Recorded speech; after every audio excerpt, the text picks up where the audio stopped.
with you as the administrator, so I'm going to kind of bounce around to some of the notes. So some of the things I'll refer to, first of all, let's start with the swim club, turf field, and tennis court relocation. There's a memo from T&M dated March 13, 2019. It lists the attendees, reference swim club, field tennis relocation, project kickoff. You recall that? I'm generally familiar with that. That was March 13, 2019. That sounds right. I don't have it in front of me, but So in that project kickoff, it said, number one, Fran Mullen explained that T&M has been tasked by Holmdel Township to expedite the construction of a synthetic field and 2 tennis courts at the Holmdel Swim Club property. Accurate? that sounds accurate. The field should be permanently striped for soccer and lacrosse. Soccer playing field should be 195 by 330 with approximately outer safe zones. The township intends to temporarily stripe for football when in season. Who provided the dimensions for the field? Because what I've learned over the years, right, is there's different size fields, right? There's high school, college, vice versa, professional. I don't know. Correct. So how does that specific number come about for the size?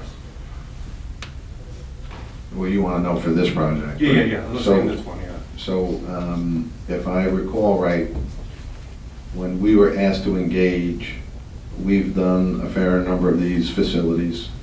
So we bring that knowledge and experience and, you know, the list of questions that we normally put owners through, and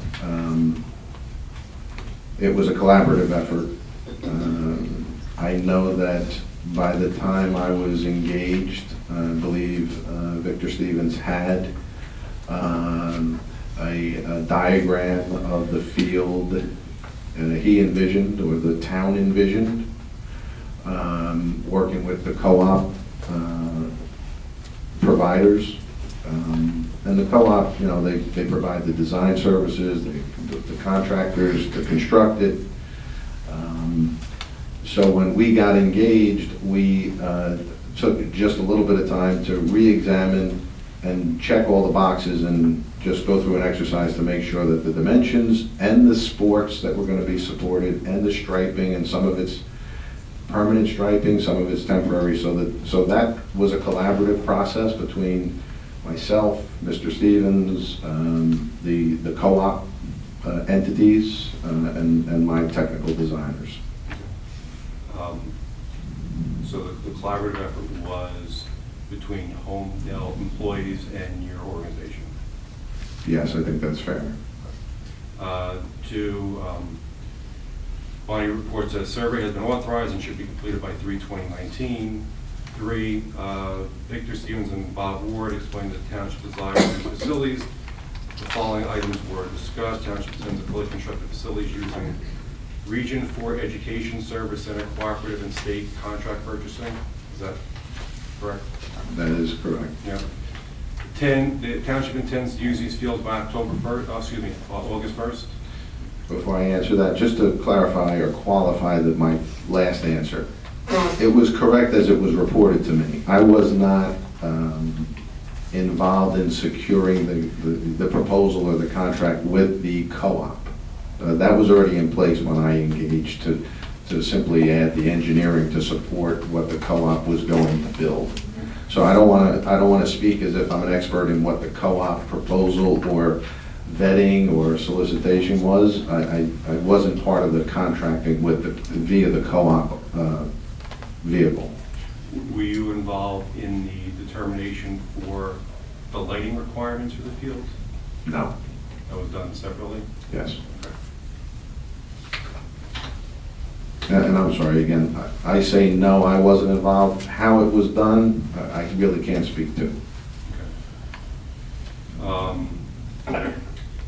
Then March 28th, there's an email from Bonnie and Donna copying you. Donna, for our discussion yesterday, attached a copy of the draft status report. Please let me know when the field has been announced and you're ready for me to issue the status report. What status report do you think that was referring to? I think that's from Bonnie Hurd to the administrator. Yeah, on March 28th. I believe that that would be the status, the engineering work in progress status update report, normally issued on a monthly basis, And or a bi-monthly basis, I'm sorry. so that's kind of the monthly engineering report, right? Yes, it really was a bi-monthly. It was every other month that we were generally issuing it for some time. Okay. And then there's a March 28th, so that's the Township Engineers Project Status Report, correct? Yes, not just for the one project, but for all the work in progress. Okay. And then item 4 on the report, it says Holmdel Swim Club synthetic turf field and tennis court relocation.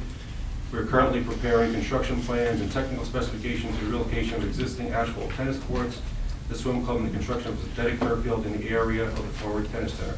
We've been closely working with Victor Stevens. Anticipate the plans and technical specifications will be complete on or before April 5th, 2019. This project has being done through the Partners Cooperative and anticipated to begin in late April. So construction will be complete on or before August 1st, 2019. That sounds like a typical statement that Bonnie Hurd would develop for that type of a project in that bi-monthly update report. So your process of work involved was providing the engineering and the topography for this field? The survey, the base mapping, which is the topography, the design plans, the layout, some of the technical specs, and all the work, the drainage calculations for a fully compliant soil erosion permit application that was required for a project like this. So let's go to the soil permit application. There's an email that was provided to the committee members. I guess it's from Harzog on your... Jason Harzog of my office. Okay. When he says that a permit is needed, and he, I guess, emails Donna for that, which is usually, is that generally a engineering job, or is that something that the town would normally do? It's almost always the engineer's office. You have to have drainage calculations, which are pretty comprehensive, signed and sealed by a licensed engineer, along with grading and drainage plans with all kinds of construction details. I don't believe I've ever seen a township take that on directly. Okay. And then I think in the email it is have T&M do and add it to our bills payable. Do you recall that? I remember that message coming back to us, yes. Okay. And then you had one of your people do that work, Fran? One of the people on your team? I'm sure it was Brian Quinn. So Brian, yeah, it is Brian. So Brian works on the application, invoice number FMK 366158, which I guess we received on 5/9. He does bill same day. This is where I try to understand, because I don't think I've seen this application before. On 4/3 he bills 2 hours, then he bills 10.25 hours on the same day, and the next day he bills 2 hours for 14.25 at $157 an hour. So, and then the next day after he worked on it for, I guess, 7 a.m. to 7 p.m. Is that? That's conceivable based on what we were trying to achieve. So this was move it through, everything else gets dropped. Right, I'm not putting words in your mouth, but this was the priority for your firm. I would not say that. It's not. I would put it. I would suggest that it was made clear to me that this was the administrator's top priority, and she wanted it to be Fran Mullen's top priority, and I committed that it would be. I put my people on it. They have other jobs, other projects that they juggle, but I put this in front of other projects for sure to get done by April 5th, to give us any chance of having the contractors ready to start work within a matter of days. Because if they didn't start that early or that expeditiously, there was no chance you would ever bring the field around for September 1st. So the administrator didn't, overplay that with me. They just made it clear that they wanted it, that she wanted it done, and I did everything I could to make that happen. Now, I just want to also point out that, some context in the billing notes that you're reading that are always provided and required by me in our office for all our staff, so that the owners, yourselves, can read what the activity was for each person. He was instrumental, Brian, that is, who you were reading his billing notes, in developing the grading and drainage plan and the calculations for the 2, 5, 10, 25, and 100-year storm, design storms. And those drainage calculations are, 2 or 3 inches thick. And it takes hours and hours to put together those plans, the specifications, the drainage calculations, calculate the fees, do the earthwork analysis. So I just want to give you some context for someone that can work on a project like this for 6, 8, 10 hours a day. It's an extensive effort. So we had, I guess, Quinn working on it for 12.5 hours, 14.25 total. Then there was a senior professional staff that worked on it. And then there's another invoice from LeBrac, the T. LeBrac, and then the junior professional staff for another 4 hours and 3 hours respectively. So it was about 21.25 hours at about $3,245. Does that sound correct for this application to be submitted? For these projects and for that task in this project, in this program, yes, that sounds right. It just seems, I guess, unusual to me that this project was kept from our knowledge, right? And then request comes from you, you're following the course that you need an application, and you're looking for a check from the town, right? And a signature on the application form by the owner. Correct.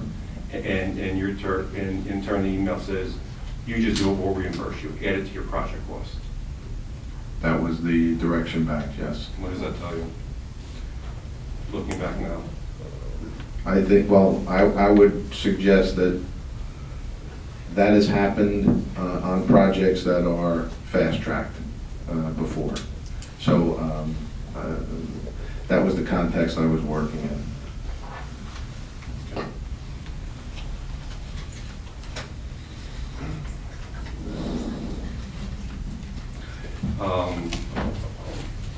So you, in addition to, I'm going to skip around a little, the work there here, you've also been doing some work for the land swap across from the high school, correct? That is correct. Okay. And in that process too, you were directed to run a analysis for different projects. And in our packet, we got from T&M multi-purpose field, this document. Yes, I'm familiar with that. And then we got one for recreation building concept on the same property. Correct. Correct, done by T&M. Correct. So take me through, there's a lot of notes in here going back to, I guess, 2018, right? When I think it was about October or thereabouts. Yeah, for kind of for the information of what we're discussing. You just give a high-level review of what transpired and what your understanding of this project was for. My general understanding was that the township was interested in getting an understanding of the possibilities of using the subject site along Crawford's Corner Road for recreation purposes. And there were basically two components to what we were asked to help establish, and one was, what are the environmental constraints on the subject property? You know, if it's all wetlands or all stream corridor or riparian buffers, is it usable at all, and if so, for what purpose? So how much would the property potentially yield? What could it support? And along with that, do we believe there's environmental concerns or liabilities associated with the property itself? That even though it might be usable for something, it might be precluded from use because of some environmental concerns. So that was one, I would say that's one task. And then the other task was to help understand and evaluate a trade in property with the county based on a memorandum of understanding or agreement between the county and the township. So there were two components to what we were asked to help process and support.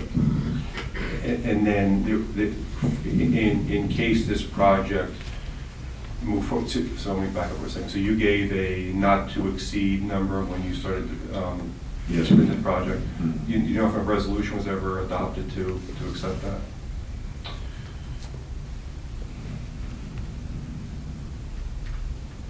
I don't recall if there was or not. Okay. In part of the project was also discussion or concept plans on potentially using the Green Acres property to widen the road by the intersection of where the high school is, and I guess that's Long Street. That is the name of the street. I don't know how deep into that issue we went. I don't believe we went very far at all. I think it was a topic of consideration or some discussion, but I don't believe we went very far into the roadway traffic intersection issues because I believe the approach was, and I would help frame this context, that if you didn't get past the wetland buffers, the wetland lines, the limits, the riparian zones, you know, if the property wasn't suitable to use for any of your intended acceptable purposes, the intersection was a secondary issue. So is it permissible to use Green Acres for road widening? Do you know that, Fran? Yes. It is. It's possible. You have to address that issue with Green Acres, but it's not a rigid prohibition. You have to do it properly and go through the process, but it's possible. What I also saw in the description summary was there was a pedestrian walkway with an estimated cost between $200,000 and $300,000 to connect the one side of the field with a proposed land swap to, I guess, where the land where the high school is. Yes, there was I do recall, I believe there was discussion about a pedestrian walkway. Okay. Yes. And were there, when you did your investigation, any issues with ADP, endangered species, et cetera, that need to be considered before this board considers adopting such? We went through that process and evaluated all the published data, and by all indicators, we were able to map out some of the wetland limits, the wetland bound buffers, riparian buffers, etc.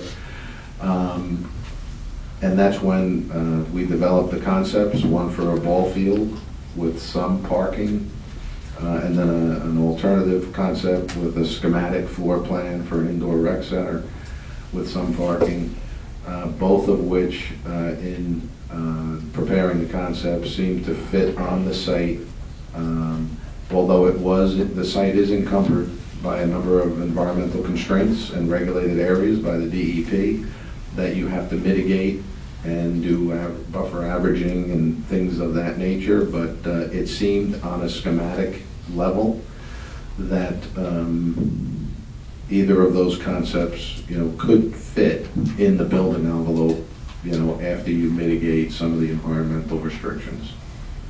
And then one of the things I picked up reading some of the letters you wrote on summarizing the work and what would need to be done was that there were no sewers there, right? So you'd have to literally build a facility to be able to handle if restrooms, et cetera, were to be installed. That's part of your summary, Fran? That sounds right. I believe that is fair and accurate.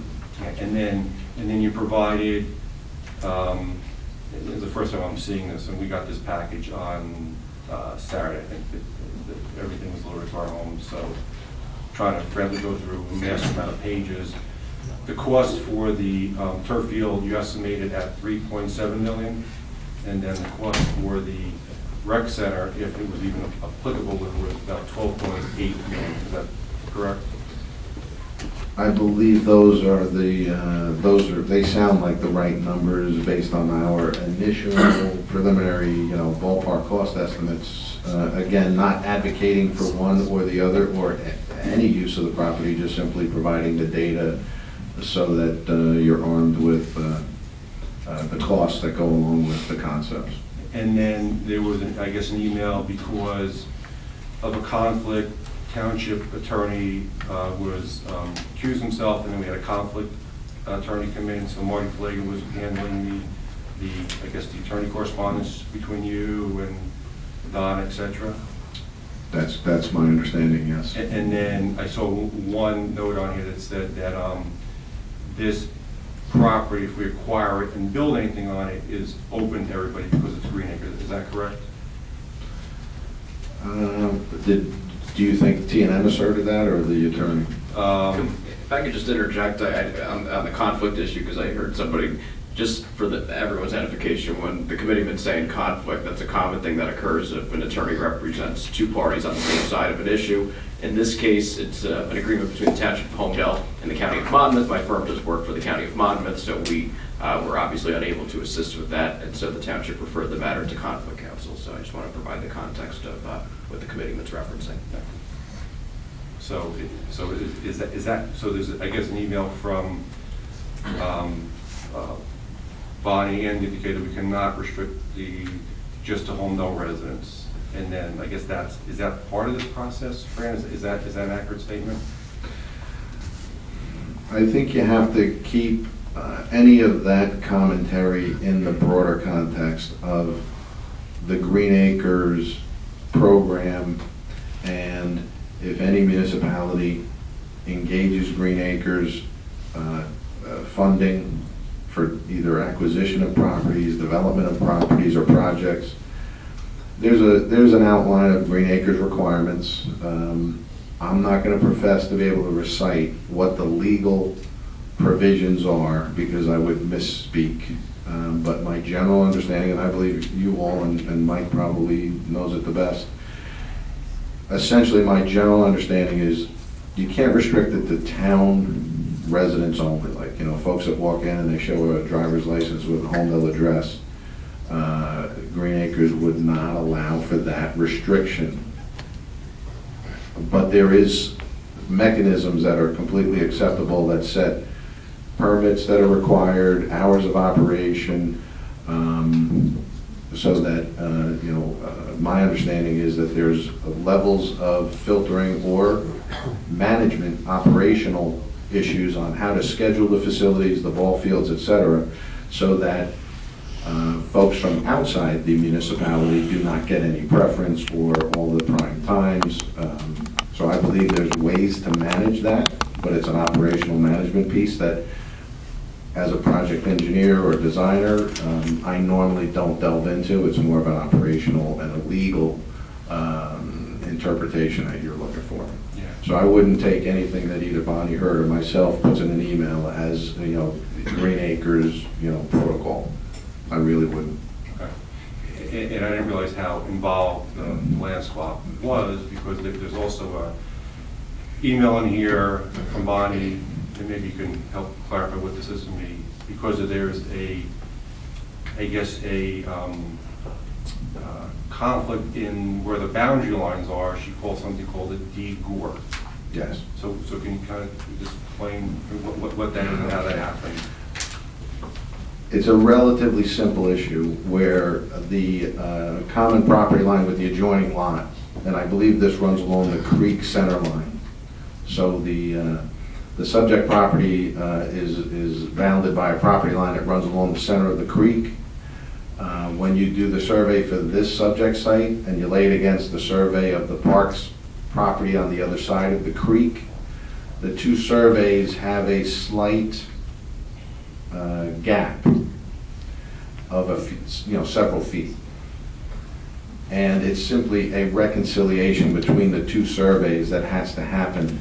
But it is, because it's the center line of the creek, it is well embedded in a DEP regulated area that is of no consequence to utilizing the property. It's simply a technical title search, survey reconciliation matter that I think would be an academic exercise between surveyors to remedy. Thank you. Just realize how involved your in I guess due diligence is for the town to try to make sure that the land is suitable for whatever purpose that we decide to, use it for.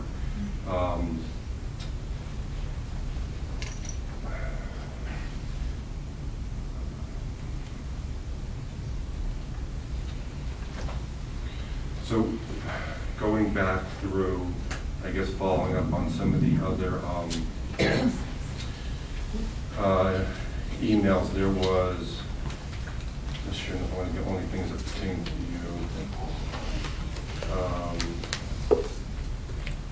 Field improvement conference calls. So going back to the administrator and direction, one thing I have was actually only one member seemed to had any knowledge from the township administrator, and that was the mayor regarding an email dated February 22nd. Can we put a multi-purpose field up at the swim club for administrators? That goes back to the 22nd and the 28th. Victor Stevens, I don't think he copies you, Fran, but puts a letter together, puts some numbers for the swim club, for turf up there, and then get a reply from the mayor back to the administrator. It's a no-brainer, I want to move on this ASAP, which then gets followed up by the administrator reaching out to you at T&M and telling you to put this on the tippity top of your list. You then reply back on shortly thereafter you got the email that you will do. So then the following week you start the kickoff meeting for the project kickoff, which is where I kind of led in from the beginning. So I guess there is some type of trail in here why the administrator held this back from us is still disturbing, especially when you start spending not my money, right, taxpayer money for the township, and I think to a comment or a statement that Committeeman Nichols said before, when we were at a meeting earlier this year and we heard that no money's been spent on recreation yet for the year, and then there's a bill from T&M for turf field work at the swim club. I'm not sure you were at that meeting or not, Fran. Do you recall that? I don't remember hearing that asserted by the business administrator, the township administrator, when I was present. Yeah. The only other thing, can I clarify Sure. what you were reciting in the emails? I clearly recall getting the email back from the administrator about put this on the top of your list. I do not recall. I would like to either examine what you're reading or just double check, Committeeman, if you would. I don't believe, I may have been on those emails, but I don't recall ever hearing any commentary from other parties other than the administrator and Mr. Stevens, for sure, on a project level, and then Bob Ward, was at the one meeting or a conference call, but I don't recall any, I just don't want to mislead, have anybody you misunderstand if I was in that email thread or not. No, and I'm just trying to piece this together because, again, this project went on for quite some time, generated some significant bills, and I think that when the committeeman sitting to my left decided to pull the bill and say, what's going on? Where are these coming from? Because typically you want to be aware of the project that your town is involved in when you're sitting up here, at least to be privy to them. And it's almost that the report that I read to you, the engineering monthly status report or bi-monthly status report you call, if that's forwarded out to the committee, right, I've noticed that, something's going on. But when you don't get that report, I don't get it till last Saturday to in preparation for this meeting, it's disturbing. Question, did anybody from the Holmdel Township employees tell you not to discuss this project with any committee member? No, I was never directed that way. And were your staff? No, absolutely not. The only other thing I would comment or mention is the context, because I believe it was March, like the first week in March, when I was engaged in this for the very first time. And I believe we submitted the application for the soil erosion permit on April 5th. I believe that's right. It looks fine. I was going to use So I appreciate your question and your concern. I just want to remind us of the context, the speed at which we tried to do this, to try not to be the holdup. I was of the clear understanding, like, please don't be the holdup. You have to move this forward. So again, I thought I was, putting our best people on a project that was the top priority of the town, to move it forward quickly and not disappoint. So it wasn't as if I was working on something for 6 or 8 months that we weren't reporting properly on. We report every 2 months. I don't believe, I could have done much differently under the circumstances. Yeah, the thing that stood out in the billing for me, Fran, was I think there were 2 days where I think the town was from the same person about 15 hours roughly in billing, from person. I'm getting a sense that was based on the priority that you received from the administrator. The direction I received and the direction I gave my staff. We ordered dinner that night and brought it to the office, and there were people that I knew would get it done, to not disappoint. Yeah, that's a tough day. They happen. I see if a bridge collapses, a road goes out. I just never comprehended it for a field. Actually, September 1st with school projects and ball fields for the start of, most of the time we try to go for August 15th. So it is not unusual for the fall sports season or school season to have that kind of pressure. On an approved field. I don't feel that. There was also an email that you sent the administrator. You almost gave, said almost through a software. You said basically, here's what we think this is going to be our not to exceed number for this project, right? At one point in time for the swim club, correct? It was my firm commitment. It's a proposal of ours that I believe, based on my experience, that's what the effort's going to be, and we provide that commitment. And generally, when you're spending that type of money, you would encumber the funds from the CFO, and you would also pass a resolution getting unanimous support for this type of government that we have at home. All right, we're a committee form of government. Senior majority of people to support a project, to move forward, or pass a resolution, or pass an ordinance, et cetera, right? I would generally expect you all to be, you know, the administrator and the governing body to be taking those steps.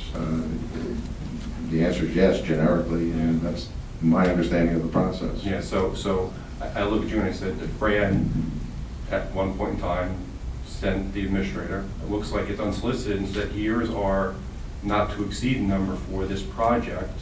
So we had a budget, right, to certify that we had funds for it? Right, that's what you were doing, correct? We routinely submit, for even the simplest task order, $1,500. I normally like to submit an outline so my understanding, my scope of services, and my fee and timeframes are recorded and in writing so that folks, you know, we don't have to rely on our memories.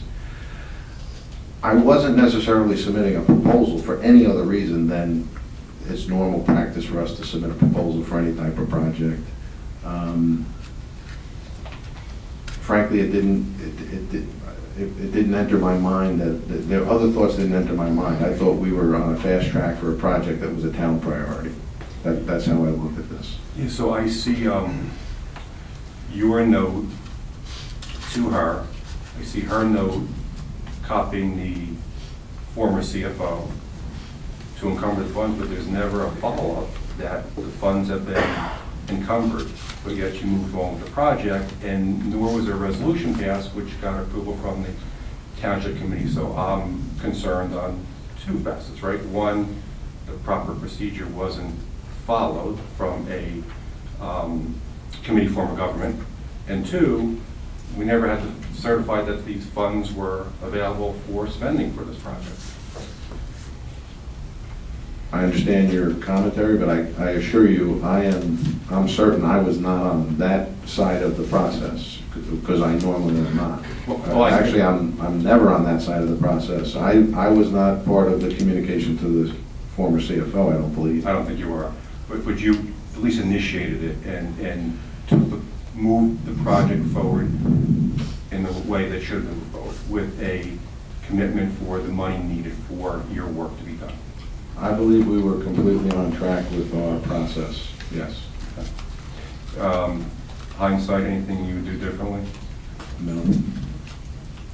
Not asked for if this was an approved project? I would probably not ask the administrator if this is an approved project, if they're giving me direct direction to move forward on behalf of the township or the municipality. I probably would not. Are you, Fran, are you involved in any of the road work that goes on in the town when we do our repaving, or is that all handled in-house now?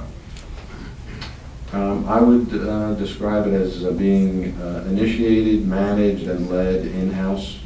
Okay. And we are called in to engage on a very, somewhat limited basis, on an as-needed basis. But that is not something we lead. Okay. All right. Anything else you'd like to add? Any other questions? Nothing that comes to mind. All right. Thank you. Committeeman Purcell. Thank you, Mayor. Fran, I want to thank you for your specific testimony tonight. About an hour and 14 minutes, if I'm reading properly.